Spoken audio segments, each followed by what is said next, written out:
All right, we're going to go ahead and get started. So now I'm not on their side. I guess not. You know what I mean?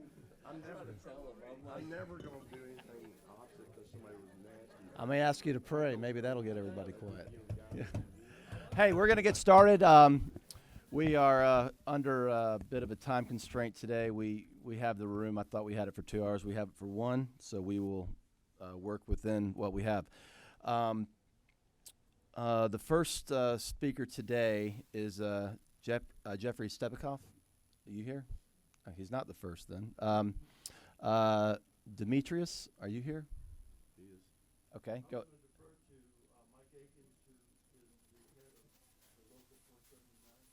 Okay. Okay, bring him up. You want to hear from Billy?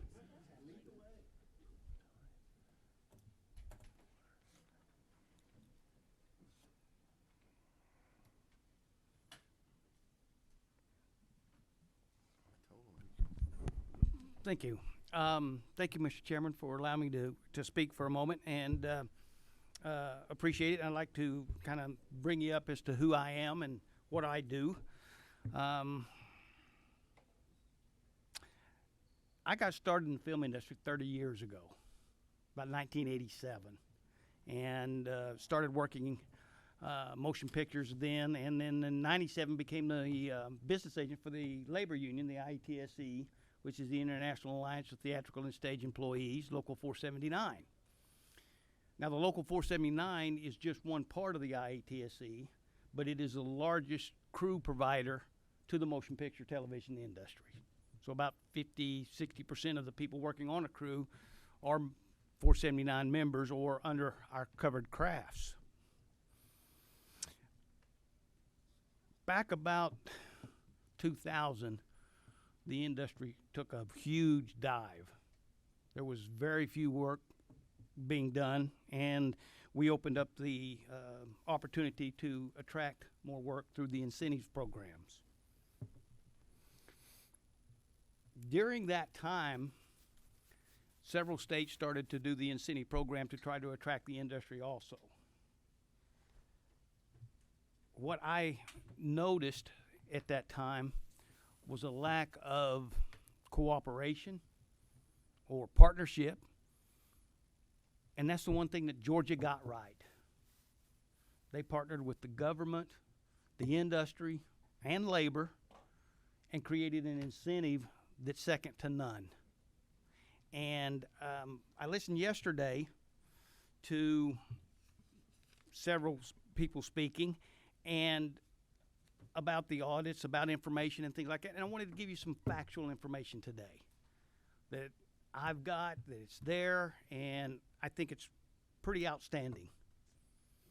In 2008, the membership of 479 took about 400 people, and it generated about $8 million in wages in 2008. In 2019, membership has grown 1,300% to over 5,000. Those are Georgia residents. They're not people coming in, non-residents, that's not there. That's Georgia residents. And in 19, that generated $300 million in wages from this industry direct to Georgia residents. That's the significance of what this incentive has done to the residents of Georgia. Going forward, that just stands to increase. With the industry growing the way it has, with the infrastructure that's been put into the state, the insatiable demand for new product, those jobs, those wages are just going to increase. We are building a labor force through the GFA, the Georgia Film Academy, that is giving these individuals an opportunity to stay in the state and work and create careers here. Most of these numbers that I gave you are Georgia residents, folks. They are not non-residents.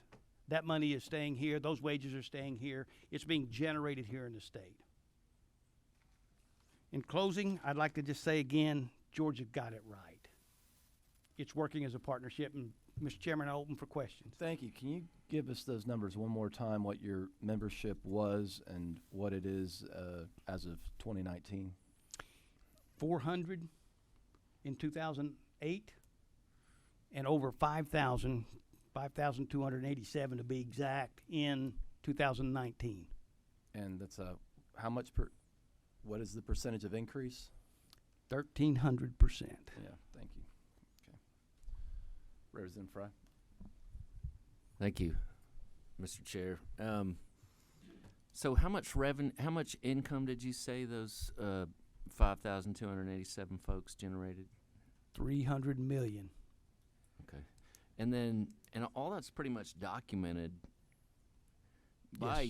by the union itself, because you're counting the hours and you have your minimums and you know exactly when you come in a 4-hour block or whatever the policies are, y'all know exactly what that income is because the hours are documented and the pay is documented. That's correct, sir. So that's not just an economist number that just somebody said, oh, well, I think it's about this based on what people are spending. That's actual paycheck money. And those jobs are actual direct jobs. That's not induced or secondary jobs. That's direct jobs to the industry. And your answer is correct. Yes, that's verifiable facts. Okay, thank you. And then one more question. Do y'all have an idea of the percentage of those folks who actually are filing the taxes in the state, or can we get just a general picture, back of the napkin type of? Well, I would hope that the whole 5,000 memberships filing their taxes correct. Right. No, I mean, but like our residents of Georgia. I mean, to show. Well, in can 2000, you be, and excuse me. Sorry. Can you be a member and not be a resident of the state? yes, Okay.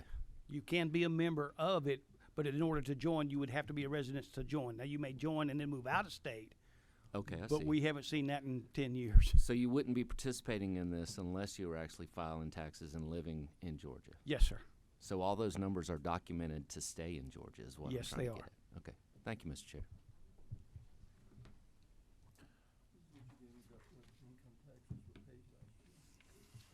Thank you, Demetrius. Taking the 300 million at the current tax rate, we pay the local 479 membership paid in over 17 million in income tax in the state of Georgia last year.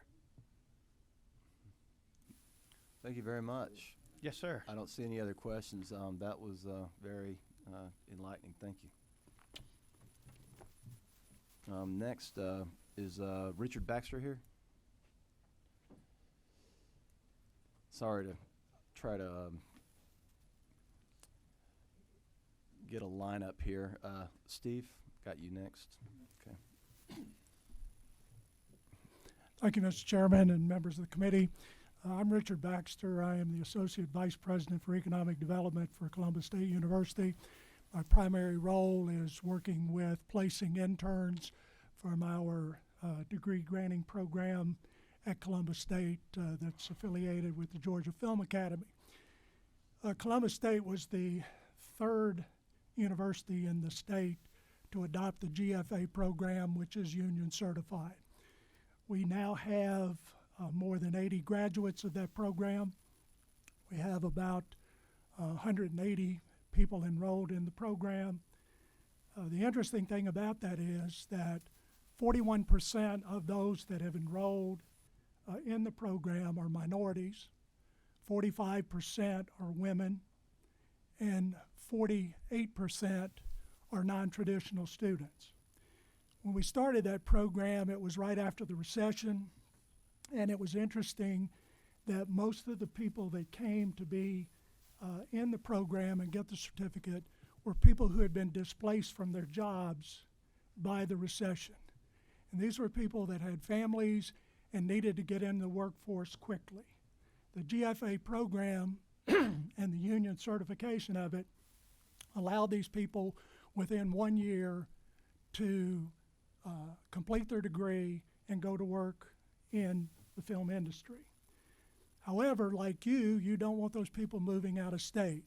So Columbus put together a public-private partnership with the university, the Chamber of Commerce, the Film Commission, and the local business community to create the Columbus Film Fund. That fund is a $5 million fund that on top of the tax credit is used to incentivize productions to come to Columbus, to move the industry out of its Atlanta-centric base and try to spread it across another geographic region. That program was started a year ago. In 2019, we brought in 2 productions that had 1.13 million in direct spend. We do a small audit of the productions because our grant to them is based upon what we anticipate the local spend to be. Why do we have the Film Fund? Because we are outside of the Union Production Center. Crews, productions have to pay for housing, per diem, and travel for the crews. What we try to do is give a grant on top of the film credit so that you can take care of some of those costs. So one of the productions, we gave them $325,000. They spent $353,000 in the community. The second project spent over $700,000 in the community.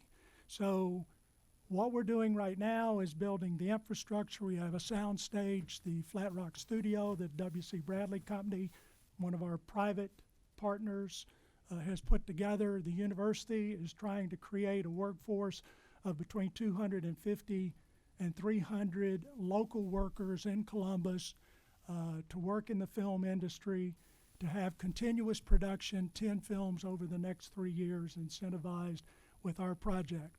I was asked this morning what would happen in Columbus if there wasn't the tax credit. And I could tell you that the tax credit is the seed that germinates, that moves the industry out of Atlanta.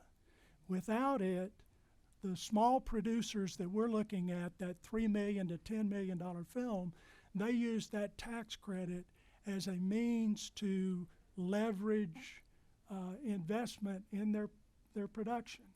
And when they can get their financing together by using the tax credit as one of those mechanisms, then we're able to give a grant on top of that to help them pay the additional cost to film in Columbus.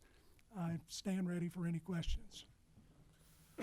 Thank you very much. I had asked Bill Dudley, who's from the Columbus area, if he was going to be here to talk some, but he's come down with the spot of the flu. I guess it's that time of year. Can you speak, and if you can't, that's fine, but can you speak more broadly about what investment and what the city of Columbus has done in this area?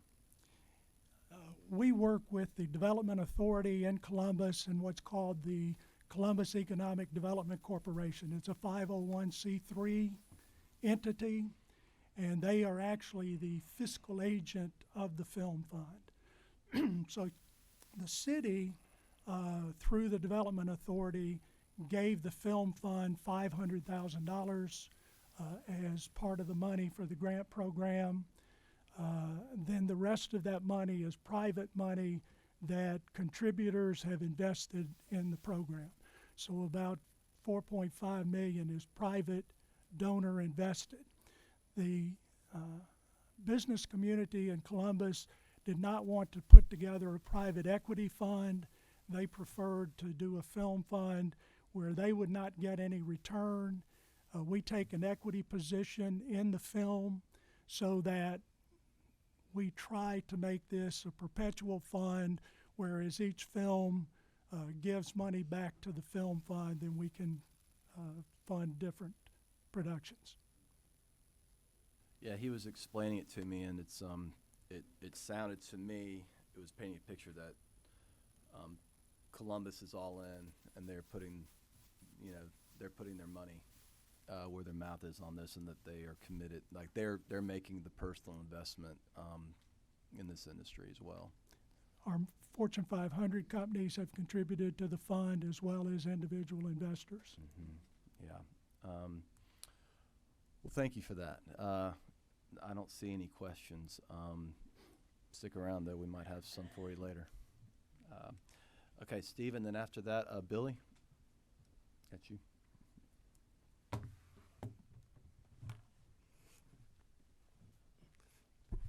Thank you, Mr. Chairman, and thank you, members of this working group, for allowing me a chance to speak to you. I appreciate what this committee is trying to do, and Chairman, I appreciate what you've done personally, and not only what you're holding these hearings, but also meeting with us outside of this, and coming and talking to folks in the industry as well as other legislators. As you know, Mr. Chairman, I'm an entertainment attorney with the firm of Barnes & Thornburg, as well as a Georgia taxpayer.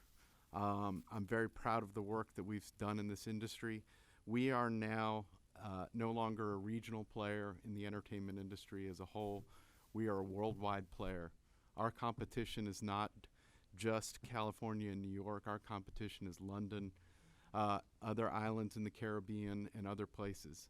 We've really come of age. It's great. You're going to hear some of the history, probably from some of the folks that are going to talk later, but we've come a long way.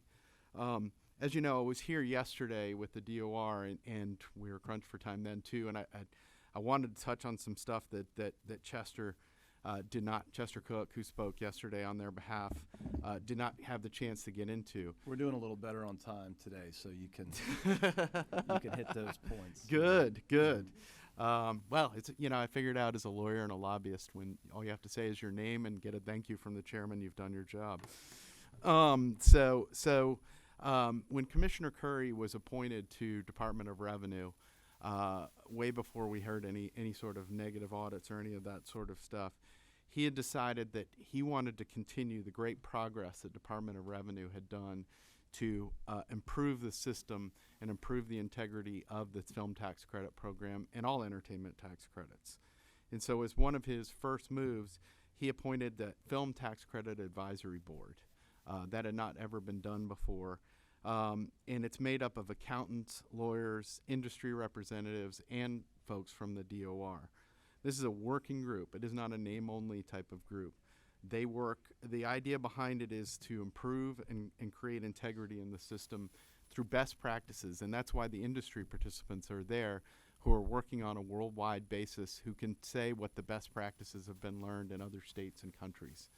The board has listened to a lot of Department of Revenue's concerns, as well as addressed them through enhanced level of communication. The first meeting was held in December, and that's already paying off in dividends. As Chester talked a little bit about yesterday, there's going to be AUPs, or agreed upon procedures, that will soon be created and implemented by Department of Revenue, which means that there will be a set of rules from Department of Revenue as to what is or is not a qualified expenditure that will apply to every single production. Similarly, the Department of Revenue is going to try the pilot project for third-party audits, which means that Georgia CPAs who are trained by DOR, who meet certain requirements by DOR, will be able to operate as that first screen in looking at expenditures and addressing issues, including potential for fraud or mistakes or misapplication of revenues. These auditors will then turn in their audit to Department of Revenue, who will provide a secondary screen. And the best part of this system, as we heard yesterday, I think one of the members here asked, do they have the staff to be able to administer this program? And they said the problem is attracting and getting those folks. We have Georgia CPAs here who can do this and do this. And so they're able to bring these folks into their system, and they're paid for by the production, not with tax dollars. So that's a great thing. The other part, we've heard a little bit of the statistics, but about Georgia Film Academy, and I think that we can't brag about that enough, Mr. Chairman. It is amazing what they're doing over there. Under the leadership of Jeffrey Stepikoff, the Georgia Film Academy continues to expand. Since 2016, they've graduated 850 students. It is part of 20 different colleges, and these folks are being trained all across the state, including in Columbus, Savannah, and elsewhere. And the great thing is, because it's not a place, it is a part and a department inside of our USG and TCSG system, these students can get education wherever they are. and can participate in this program. So this is affecting the entire state. Yeah, I got a message that Jeffrey wasn't going to be able to make it, but I will echo and join you in bragging on this program. It's been one of the greatest, I think, success stories to come out of this whole industry revolution that's happened here in the last decade. It's a direct benefit to Georgians who typically wouldn't have any, these kind of opportunities, and it is across the state. It's not just in this area or that area. It's meant a lot to rural folks and rural communities as well. So just wanted to add that. Great. Yeah. No, I agree. And I think the great thing is that as that program continues to expand, they're creating not only the workforce of today, but the content creators of the future. They are training the next Tyler Perry. So I'm expecting great things out of them. Outside of the governmental agencies, production remains at an all-time high. We're getting all the major studios here. Obviously, we've had some big hits like Avengers. One or two people saw that. As well as Black Panther. Then you've got the streaming companies, not like Netflix, which are the future of content creation and content distribution. And then you've got the local and international independent production companies that are coming here to film their content. Also, another one that I didn't want to be overlooked that don't frequently come here to lobby us, but the mega churches in our state are also creating content that's going everywhere. I'm very happy to work with North Point, and Andy Stanley's message is being carried, at last count, I'm sure it's more now, in 36 different jurisdictions, none of which is a place where they have a church. And they're putting it on after Saturday Night Live, and the retention rate rivals the Super Bowl. So that content is what we're creating with our film tax credit. Also, I don't have a copy of it, but we'll have it soon. The Georgia Studio and Infrastructure Alliance has created a book that will be distributed to everyone that has stories of people working in this industry all across our state. And it's wonderful to be able to hear these stories, and we're not talking about just the cast or those sorts of things. These are working people that have jobs in our state and are benefiting from this program. So the Georgia Studio and Infrastructure Alliance is a trade organization of folks who have put their dollars to work in this industry to support this industry, and they get no film tax credit whatsoever for what they're doing. So overall, we are a worldwide player in the content creation game. We've invested millions of dollars in this program. We have hardworking Georgians employed in this industry. And as the agencies discussed yesterday, there are ways that we can certainly tinker with it and improve it, but I don't think we should destroy it or make changes that will wreck what we've created. We should look for efforts to support this continued growth in the entertainment industry. Thank you very much. I have a question. Representative Fry. Hey man, thank you for all your work on this stuff. You've been hammering at it for a long time, and I appreciate what you do. Thank you. Would you say that those rule changes that you guys were discussing would help alleviate some of the fears related to the misuse of this? Yes. Do you think it will actually, in your opinion, would that solve the issue that we're talking about? I think that'll provide majority of the solutions that we're looking for, at least what have been addressed before, questions that have been asked. I know that when Representative Dollar and I talked, I went through it, and I think we can, at the agency level, fix these issues. And I mean, some of the things have already been fixed, as you got from the testimony yesterday. Department of Revenue has been very, very active on this. They send out rules every year, practically. They deny credits a lot, just to test the system and go through it. So they're working very hard, and Commissioner Curry has done a great job in a very, very short period of time getting up to speed, but he's doing a great job. Andrew Capizzuto is a top-notch lawyer who does a great job handling the appeals over there. So just to clarify, you think we're almost there? I think we're very, very close. I'm just checking. Yeah, we'll yeah, see no, where we're at, right? Okay, thank you. Uh-huh. And can you just go over one more time with the I guess it's a commission, or what is the name of the group at DOR that's been assembled? It's the Film Tax Credit Advisory Committee. Mm-hmm. It was set up by, like I said, by Commissioner Curry. It's a new group. Like I said, you've got accountants, you've got lawyers, you've got, and then you have industry representatives that work with the staff there. Okay. Well, Steve, that's all the questions I have. I will say I've worked with Steve for a number of years now on film issues, music issues. He is definitely an authority on these industries, and I would encourage all of you to use him as a resource.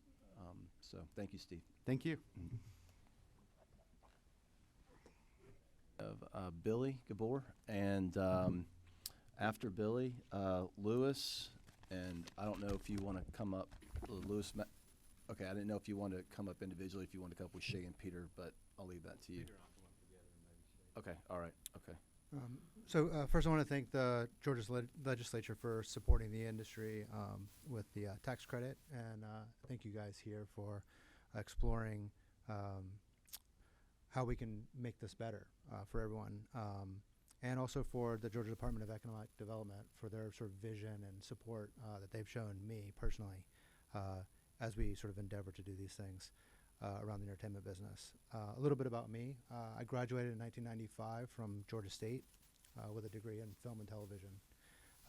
At that time, I had to move to New York and then to Los Angeles to get a job. In 2011, I was able to actually move back to Georgia as an artist, working for a company that I had previously worked for in Los Angeles, in New York, and then we opened an office in Atlanta. In 2016, I took over a role to run that company in Atlanta. And during that time of the dual role, we've seen explosive growth. Yesterday, we talked a lot about, or was talked a lot about 2016, where this audit was done. And just wanted to compare that with where we are, both from 2016 and to where my company has grown in 2019.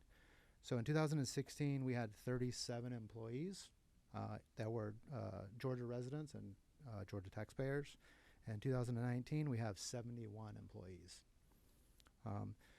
In 2016, we paid $3,307,000 in wages, and in 2019, we paid $5,976,000 in wages.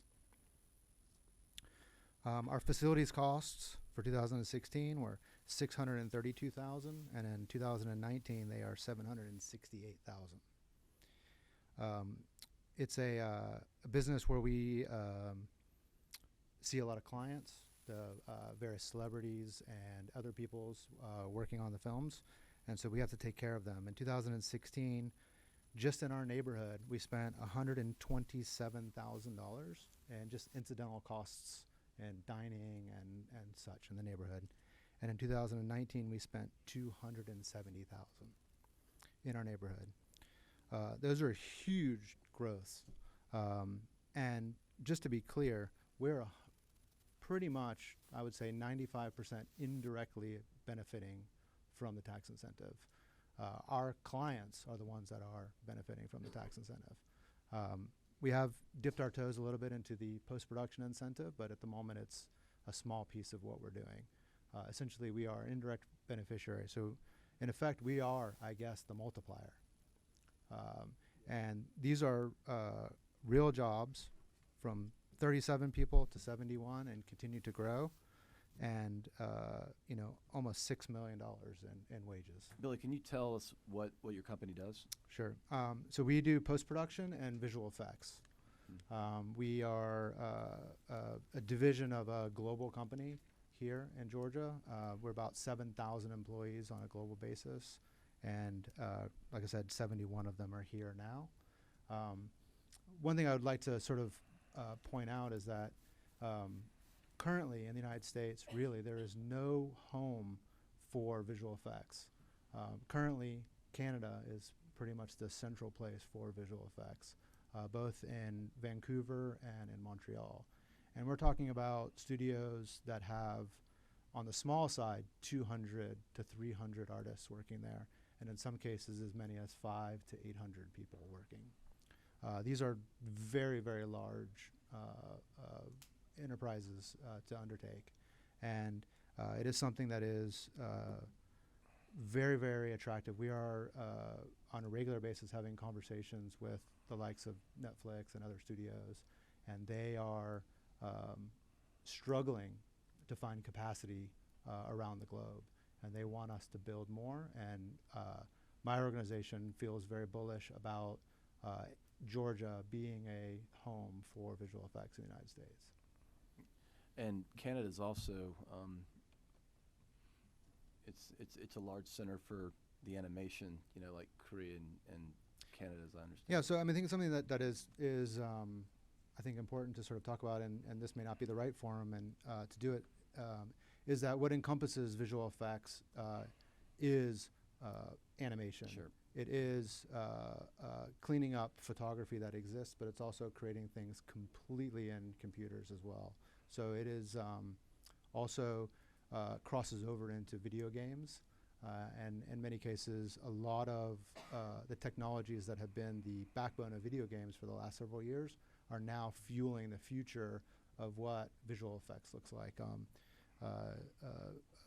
A show like The Mandalorian, if anyone wants to sort of look it up, is using video game technology to do real-time renders of visual effects. And so in many cases when you talk about post-production, it's the idea of post sounds like it's after. And the truth of the matter is that it's actually not an after part. It's an integral part of the process. In many cases starts many, many months and even years prior to actual start of production. You do all this because this is the way.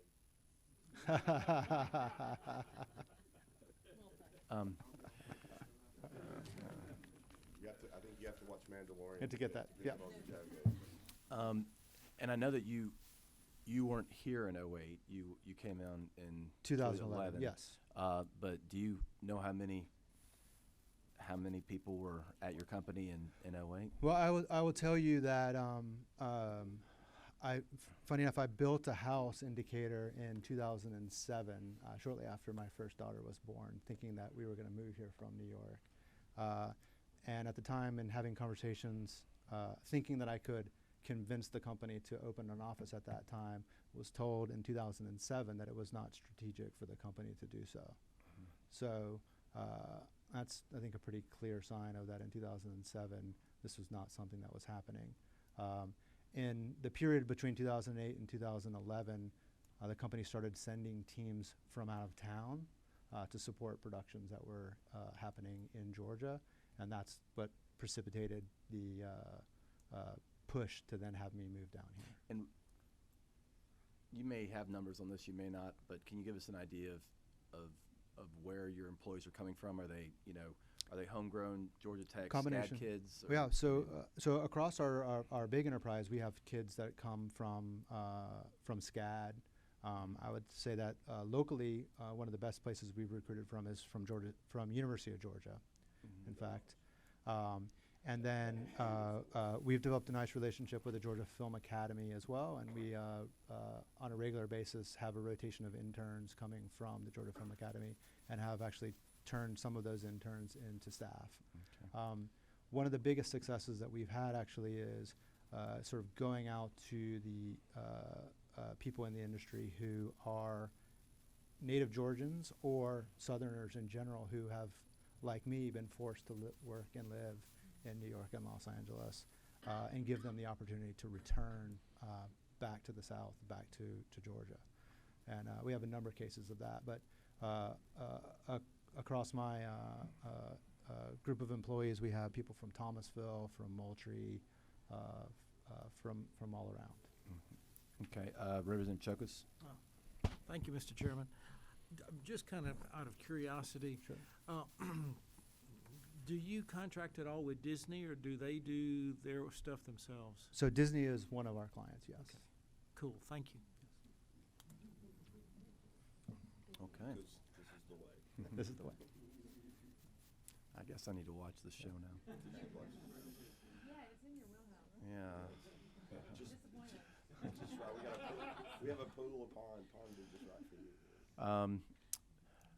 All right, Billy. Thank you for coming down. Thank you. Billy's been very active, and he's made it clear that any of us that want to go tour his facility, I have to admit I'm guilty of not going. But now that we have a little bit of time, I think anybody wants to join me next week, I'll be there. I'm gonna careful what you ask for. You Sure. may get it around the campus. Serious question. You mentioned interns coming from the University of Georgia. Like very much with my higher education hat on, to talk with you later when you have an opportunity to make sure, as the chancellor said in his budget presentation, the future of work. That we are right sizing the type of degrees, or if you can provide not just you particularly, but Sure. the industry across the industry can provide us ways to help people be as prepared as possible. Clearly, some are, and we're doing well, but you're never standing still. Technology's moving forward. You guys are going to have the latest and greatest technology. We may not always have that at the public university. I'm not sitting here today and telling you we can afford to put that in, but I'd love to take you up and connect you with folks at the university if you haven't already. Yep. The university system and TCSG in order to provide Georgians the best opportunity for that future that's available. Happy to do that. All right. Thank you, Billy. Thank you. Yeah, Lewis, you're next.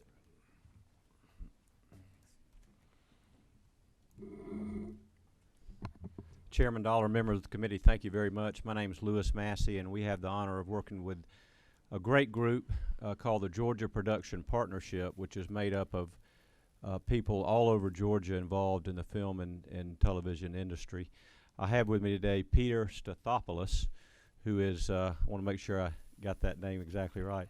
Peter is very active in the film industry, but also serves as chairman of the Government Relations Committee for GPP.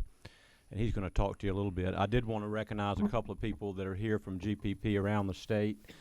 We have one of the founders of GPP and the founding president from 2000 to 2003, who is also a world-renowned casting director. So for those of you who've mentioned to me you want to be in a movie, you need to meet Shay Bentley Griffin right here. Great to have you, Shay.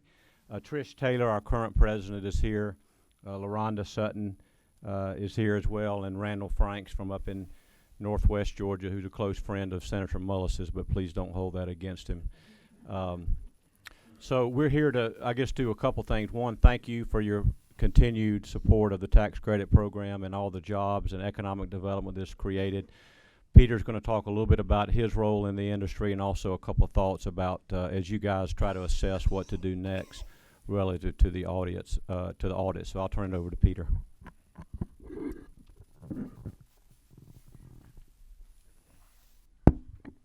Thank you, Chairman, and thank you to the committee for the chance to talk to y'all today. So as Lewis mentioned, I wear a couple different hats. I will say that prior to 2008, I was not involved at all in the entertainment industry. Now I earn my living primarily from auditing film and television production incentives in Georgia and other states. In addition, work in governmental affairs with Lewis with the Georgia Production Partnership, which is a grassroots organization and was actually the original entertainment coalition that worked with the state of Georgia and its political leadership to create the current tax incentive, and which has become so successful, and we're very proud of that. In addition, GPP is proud to be the organization that is trying to push this industry regionally. We hold a number of regional meetings throughout the state every year. We support a bunch of film festivals throughout the state, and we work with municipalities and counties to try to move the film production and television production industries all around the state. And I want to point out that we're an all-volunteer organization, so every one of us here does this on a volunteer basis. And once again, we're the grassroots of the industry. We're the makeup artists and the casting directors and the artists and the grips and the people that rent tents, etc. So, and then finally, in addition to auditing film tax credits as my main day job, I'm also a founder of a television development company that develops scripted television content in Georgia, because I do think the next wave after production and infrastructure is content creation, and we're seeing very, very talented producers and directors and writers here in Georgia that have previously not had an outlet for their excellent creative abilities, and so that's all kind of filling in behind the industry. So I would just say that one other point I wanted to make is I want to echo and repeat what Steve Weisenecker said. I agree that a substantial portion of the points raised in the Department of Audits could be solved through the mandatory audit program that the Department of Revenue is working with. I'm also on the Revenue Commissioner's industry working group, and we're working with the Commissioner to develop agreed upon procedures that outside CPAs could use to augment the Department of Revenue's oversight function. And so one other point I wanted to make is one thing that the Department of Audits did not mention is, even though there is not a mandatory audit of the film tax credits historically, the fact is that most, in fact I would say almost all of the productions did in fact retain outside CPAs historically since 2008 to perform some kind of review of their credits, ranging from audits to agreed upon procedures to other due diligence reviews.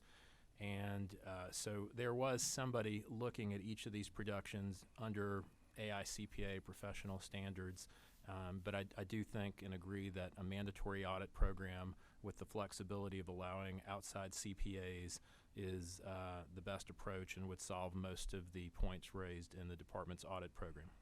And with that, I'll leave it open for questions. Chairman Martin.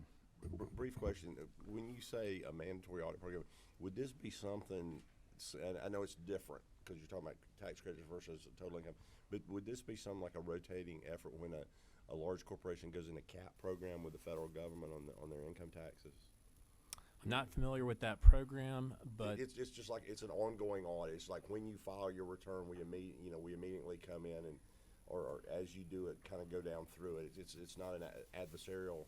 Well, I guess any audit is quasi right. Adversarial, but or you're looking at different directions. But it's kind of a done thing. You choose to enter the CAP program, and again, I'm not a CPA. Many semesters short of an accounting degree. But I'm familiar that the companies enter into this, and it's a simplified way of getting cleared. There may be somebody else here that's more can ask the question more clear, but it sounds like that's what you're suggesting that you do to stay ahead of the game. So if something is a bit off, you catch it right away. And that's right. You don't let it roll down here. You don't let penalties, fines, bad feelings. That's right. This is designed to be a front-end control to prevent credits from being granted, for expenditures that don't qualify. I believe that in the CAP program, when you're in that, if you're a corporation and you're going to look at doing something that you think you see it in you read it this way in the income tax law, you can ask for an opinion, from the federal government. In this case, you would just, we see this as fitting. Do you see it as fitting before we take and apply? Something Sure. like that. Sure.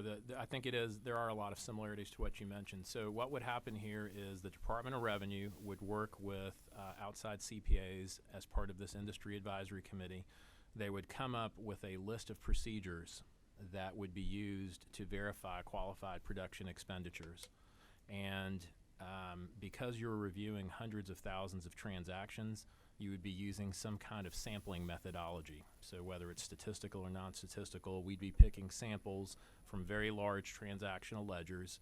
We would then perform very detailed testing on those, and then if we found any errors, we would project that error to the population as a whole, and if the error was big enough, we would retest and then average those two sampling errors. So that's kind of the idea. The beauty of what's being suggested by the Revenue Commissioner and Steve Weisenecker and myself is that it provides a safety valve. What happened in other states with large film tax credit programs is most of them had mandatory audits off the bat, either by the Department of Revenue or by the State Film Office. And what happened is if they had any success, those offices quickly became overwhelmed with audits, and the process slowed down to a multi-year crawl. And so what most of these states did to solve that problem is what's being suggested here in Georgia, which is they came up with agreed upon procedures subject to their continued oversight, which would allow outside CPA firms to perform some of that audit function and sped it up incredibly. So for instance, in New York, they kicked off this program about 3-4 years ago. Their average audit time went from 3 years to about 4 weeks. And so it just provides that flexibility. And I think what, the details remain to be worked out with the Department of Revenue as part of this working committee, but the beauty is taxpayers can choose to either have their audit done by existing Department of Revenue employees, which is going to take longer, or they can use the outside agreed upon procedures based on the guidelines that the DOR ultimately comes up with. But you would want if I may, Mr. Chairman, but you would want the sampling methodology to, if it was suitable to everybody, it would finish the drill, so to speak. Yes. If it generated a larger credit than one had taken, or a smaller one, would either side be able to appeal that to a serial version? The reason I ask that is there's a lot of states that use sampling in transactional tax, but they never let you get a refund. When sampling's okay for them to use and charge you. So you would suggest it to go both ways? I would suggest there be an appeal process. So if you disagreed with the findings of the agreed upon procedure, that you could appeal it. But I will point out, as a practical matter, most production companies, at least in my experience doing this since 2008, will abide by whatever results the agreed upon procedure comes up with. And so I think appeals would be extremely rare. And the other thing to keep in mind is, as the CPAs perform these procedures, to the extent that any transaction is not clearly addressed by existing guidance, we would be working with the Department of Revenue. So we'd be working out to their tax policy folks to figure out what the right answer is on particular expenditures. So you would agree on the sample size and the sampling, because that would all be that has a pre-specified. lot to do with it. Yes, sir. It would all be Sure. pre-specified as to exactly what the sampling parameters are, what degree of precision we're trying to make, what degree of statistical confidence we want in the results.